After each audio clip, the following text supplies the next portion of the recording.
নমস্কাৰ আপোনালোকক পুনৰবাৰ ইজি টু ষ্টাডি চেনেলৰ অন্য এটা ভিডিঅ'লৈ আপোনালোকক স্বাগতম জনাইছোঁ আজিৰ ভিডিঅ'টিত আপোনালোকৰ মাজলৈ অতি গুৰুত্বপূৰ্ণ কেইটামান কুৱেশ্যন এনসাৰ লৈ আহিছোঁ আৰু এই কুৱেশ্যন এনসাৰসমূহ আপোনালোকক আগন্তুক আহি থকা বিভিন্ন প্ৰতিযোগিতামূলক পৰীক্ষাসমূহত সহায় কৰিব গতিকে আপোনালোকে ভিডিঅ'টো সম্পূৰ্ণৰূপে চাব আজিৰ ভিডিঅ'টিৰ প্ৰথমটো কুৱেশ্যন হৈছে কৌটিল্যৰ অৰ্থশাস্ত্ৰৰ মূল বিষয়বস্তু কি আছিল কৌটিল্যৰ অৰ্থশাস্ত্ৰৰ মূল বিষয়বস্তু কি আছিল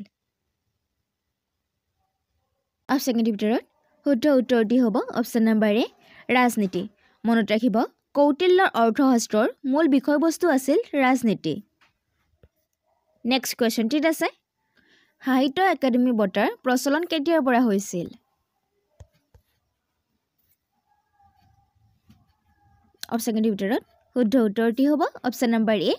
1954 চনত মনত ৰাখিব 1954 চনৰ সাহিত্য একাডেমী বঁটাৰ প্ৰচলন হৈছিল নেক্সট কুৱেশ্যনটিত আছে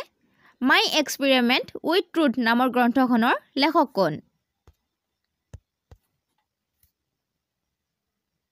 অপচনৰ ভিতৰত শুদ্ধ উত্তৰটি হ'ব অপচন নম্বৰ চি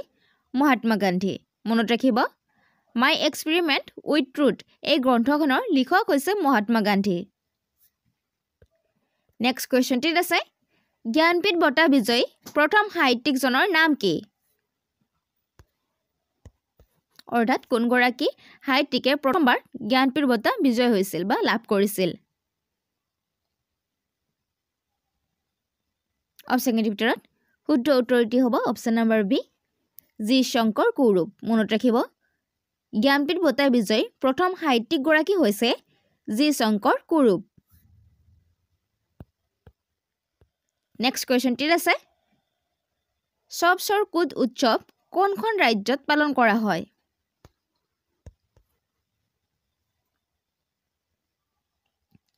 অপচনৰ ভিতৰত শুদ্ধ উত্তৰটি হ'ব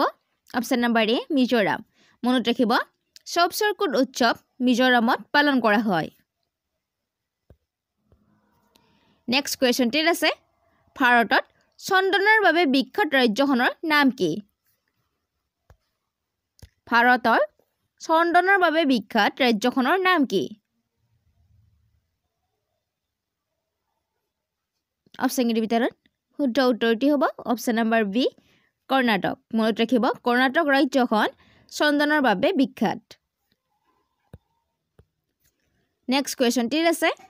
ভাৰতৰ কোনখন ৰাজ্যক পঞ্চ নদীৰ দেশ বুলি কোৱা হয়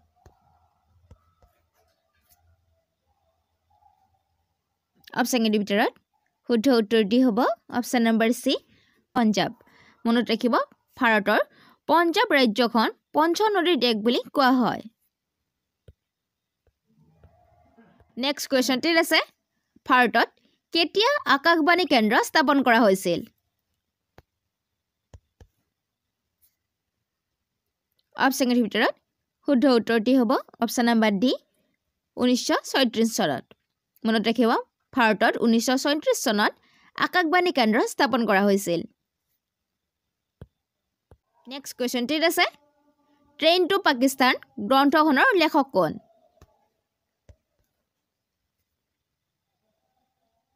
অপচনৰ ভিতৰত শুদ্ধ উত্তৰটি হ'ব অপচন নম্বৰ বি কুকবন্ত সিং মনত ৰাখিব ট্ৰেইন টু পাকিস্তান গ্ৰন্থখনৰ ৰচক হৈছে কুকবন্ত সিং নেক্সট কুৱেশ্যনটিত আছে পৃথিৱীৰ আটাইতকৈ পুৰণি ধৰ্ম কি অপচনৰ ভিতৰত শুদ্ধ উত্তৰটি হ'ব অপচন নম্বৰ ডি সনাতন ধৰ্ম মনত ৰাখিব পৃথিৱীৰ আটাইতকৈ পুৰণি ধৰ্মটো হৈছে সনাতন ধৰ্ম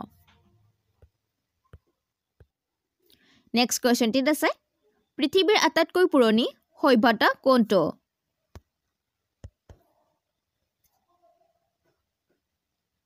অপচনৰ ভিতৰত শুদ্ধ উত্তৰটি হ'ব অপচন নম্বৰ এ মেছ'পটেমিয়া মনত ৰাখিব ভাৰতৰ আটাইতকৈ পুৰণি সভ্যতাটো হৈছে মেছ'পটেমিয়া সভ্যতা নেক্সট কুৱেশ্যনটিত আছে কোন চনত দ্বিতীয়বাৰৰ বাবে ভাৰতৰ বেংক ৰাষ্ট্ৰীয়কৰণ কৰা হৈছিল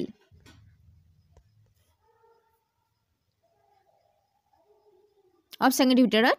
শুদ্ধ উত্তৰটি হ'ব অপশ্যন নম্বৰ বি 1980 চনত মনত ৰাখিব 1980 চনত দ্বিতীয়বাৰৰ বাবে ভাৰতত বেংক ৰাষ্ট্ৰীয়কৰণ কৰা হৈছিল নেক্সট কোৱেশ্চনটিলৈ আগবঢ়াৰ আগতে আপোনালোকে যদি এইখিনিলৈকে ভিডিঅ'টো চাইছে আৰু ভিডিঅ'টো চাই ভাল পাইছে তেন্তে ভিডিঅ'টোৰ এটা লাইক কমেন্ট কৰাৰ লগতে ভিডিঅ'টো শ্বেয়াৰ কৰি দিব নেক্সট কোৱেশ্চনটি আছে 1969 চনত কিমানটা বেংক ৰাষ্ট্ৰীয়কৰণ কৰা হৈছিল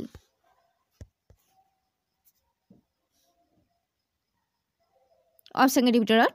শুদ্ধ উত্তৰটি হ'ব অপশ্যন নম্বৰ বি 14টা মনত ৰাখিব 1969 চনত 14টা বেংক ৰাষ্ট্ৰীয়কৰণ কৰা হৈছিল নেক্সট কোৱেশ্চনটি আছে কোন চনত সৰ্বপ্ৰথমে ভাৰতত বেংক ৰাষ্ট্ৰীয়কৰণ কৰা হৈছিল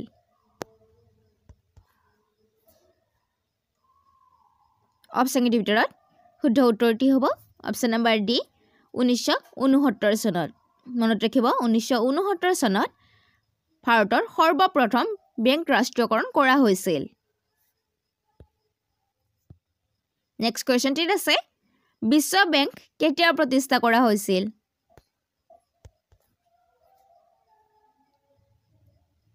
অপশ্যনৰ ভিতৰত শুদ্ধ উত্তৰটি হ'ব অপশ্যন নম্বৰ সি 1946 চনত মনত ৰাখিব 1946 চনত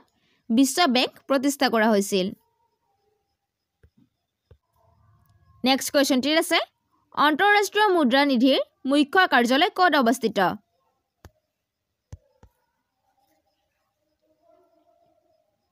অপশ্যনৰ ভিতৰত শুদ্ধ উত্তৰটি হ'ব অপশ্যন নম্বৰ ডি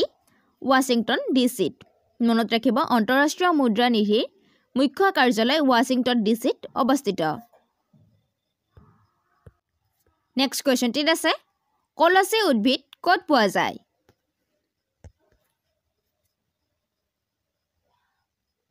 অপশ্যনৰ ভিতৰত শুদ্ধ উত্তৰটি হ'ব অপশ্যন নম্বৰ এ উত্তৰ পূৰ্বাঞ্চলৰ বৰ্ষাবন মনত ৰাখিব কলচী উদ্ভিদ উত্তৰ পূৰ্বাঞ্চলৰ বৰ্ষাবনত পোৱা যায় নেক্সট কোৱেশ্চনটি আছে বিপদাপন্ন প্ৰাণীৰ তালিকা কোনটো সংস্থাই প্ৰকাশ কৰে অপশ্যনৰ ভিতৰত শুদ্ধ উত্তৰটি হ'ব অপশ্যন নম্বৰ এ IUCN মনত ৰাখিব IUCN সংস্থাই বিপদাপন্ন প্ৰাণীৰ তালিকাসমূহ প্ৰকাশ কৰে নেক্সট কোৱেশ্চনটি আছে ভাৰতত থকা সংৰক্ষিত জৈৱমণ্ডল বনাঞ্চলৰ সংখ্যা কিমানখন অৰ্থাৎ ভাৰতত কিমানখন জৈৱমণ্ডল বনাঞ্চল আছে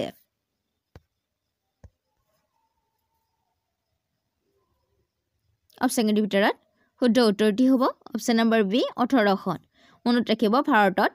সংৰক্ষিত জৈৱমণ্ডল বনাঞ্চল 18খন আছে নেক্সট কোৱেশ্চনটি আছে ভাৰতত বৰ্তমান কিমানখন বন্যপ্ৰাণী অভয়াৰণ্য আছে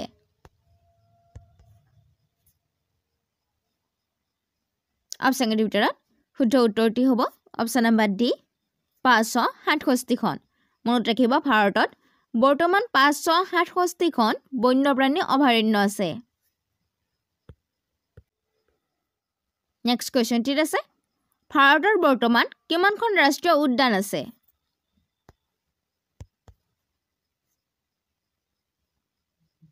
অপশ্যনৰ ভিতৰত শুদ্ধ উত্তৰটি হ'ব অপশ্যন নম্বৰ ডি 108খন মনত ৰাখিব ভাৰতত বৰ্তমান 108খন ৰাষ্ট্ৰীয় উদ্যান আছে